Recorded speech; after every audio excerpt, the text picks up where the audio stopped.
This is a great day. I'm actually in St. Enda's twice in one day. Absolutely love this park. It is just beyond beautiful and calm. Just so calm, especially on the back walks. And here's just a small little back walk. So I just want to take this video and just explain to you the relationship between the architect, the builder, the engineer, and the quantity surveyor. And so the architect tends to be the leader of the gang, the leader of the design team. He or she often brings the team together. Look at this and how beautiful Pierce Park is. Absolutely stunning. Didn't know a tree was down. They often bring the team together. They will have ongoing relationships with engineers and quantity surveyors. Usually they will probably work with a few. After a while they'll get to know which architects and which clients and which engineers match and which ones are best suited together. They will look for, hopefully they'll look for some attributes that others bring that they don't have. So that's very lucky that I work with a couple of architects and 2 engineers, and I must say they're all absolutely great people. They really are. Humbling how clever they are, humbling how organised they are, and how decent they are. So that is how the architect tends to work. The engineer tends to be a little bit of a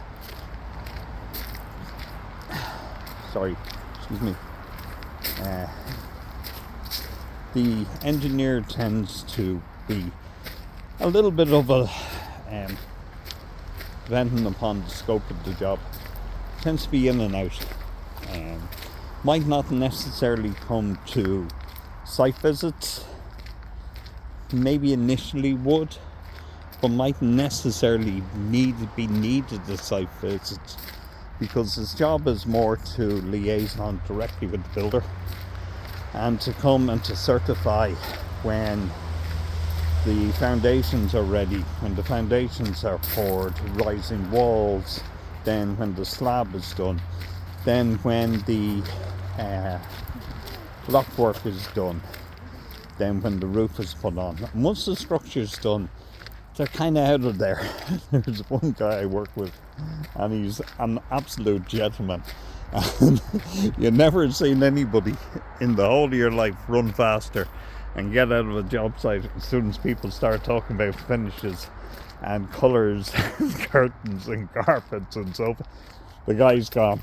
The guy literally unapologetically runs out the door. So then the whole project depends upon the builder, and the whole risk depends upon the builder.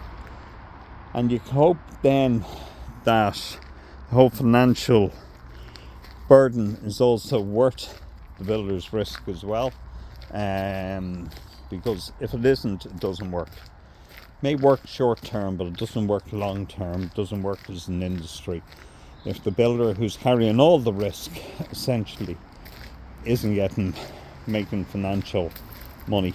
And I have no problems with a builder trying to break into a niche market and doing something for lower rates, but just beyond that, you know, if you're being sold a dream, dreams aren't reality.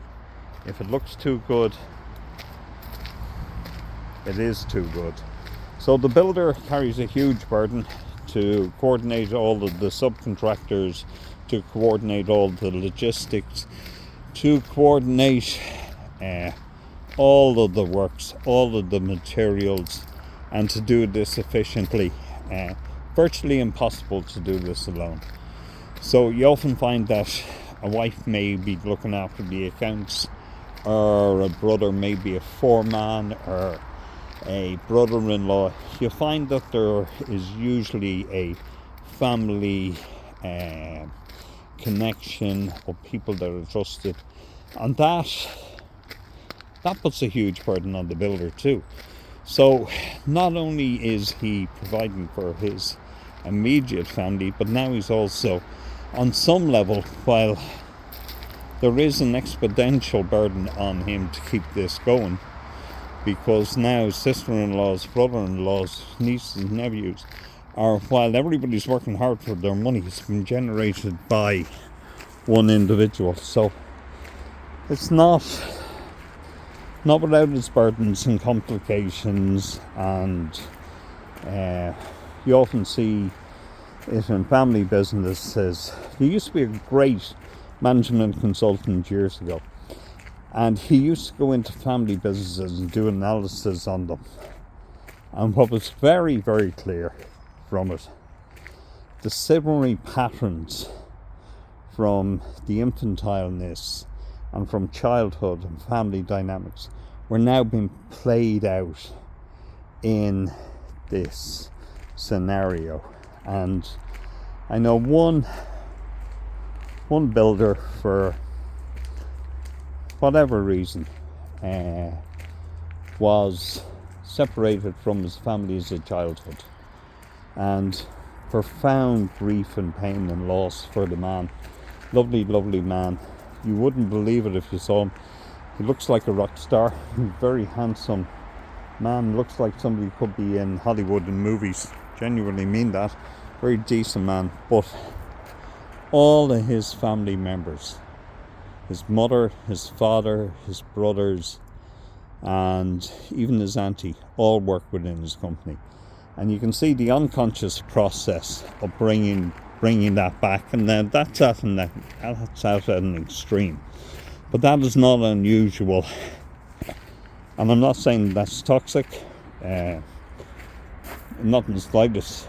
But what I'm saying is, you can see the intensity of it, and the purpose, and the inclinations of it, and the matrix of it. So family units are there to support as well, so it can't be done alone. And some people work well within those boundaries. I did for a while, working with my brother, and then the recession came, and his company, like so many of them, had to go its way. So I moved on, and it can work. It definitely can work, but sometimes it can be tough, and it's already a tough enough role. It really is, and it's the one thing the builders never ever get credit for, how tough it is. You hear rogue stories all the time, but what you never hear is, the government's role in this. You never hear that there is sanctioned builders regulated by state, with courses, with bonds, with insurance, and are all regulated in other jurisdictions, France and Germany for one. And I'm actually a licensed and bonded general contractor in California, and I also had a restoration license as well. And because of that, I actually did a couple of projects in New York, and that was transferred from California over. And all of that costs money. All of that costs state exams. I had to pass state exams. I had to get my license. I had to pay for my license. I had to pay for a statewide bond. When I moved to New York, I had to pay more for the bond, more for the courses. And then what I also had to do, I then had to resit some of the exams because the codes were different. So the government plays their role in unregulated builders. Nobody seems to challenge them on it. Everybody talks about a rogue builder, but nobody ever seems to talk about the challenges of it, and the fact that the government didn't authorize it. or didn't set it up to be regulated. They're starting with plumbers, they are, and electricians, and you can see an intent, and that has to be merited and welcome, but it doesn't mean to say that it's going to be proficient or to be enough. So that's the interaction. The other thing about the interaction between the engineers, the architects, quantity surveyors, over time this little ecosystem can be effective and can work on multiple projects at the same time, but often multiple projects over a duration.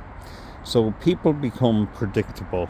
I was at a meeting on Friday, and it was very, very, very clear that the architect was favouring the builder I was representing, and she was very transparent about it. Why? Because she trusts the guy. She trusts him not to be too aggressive with variations. She trusts his work. She trusts him as a person. She trusts his decency, his honesty, his humour. Certainly he's going to try his luck a little bit, but she's uberly clever, and she's got one of these people with extraordinary personal skills, and you can just see she'd even enjoyed the challenge of it, because she'd also know she's not going to yield $1 on anything, so it's very funny.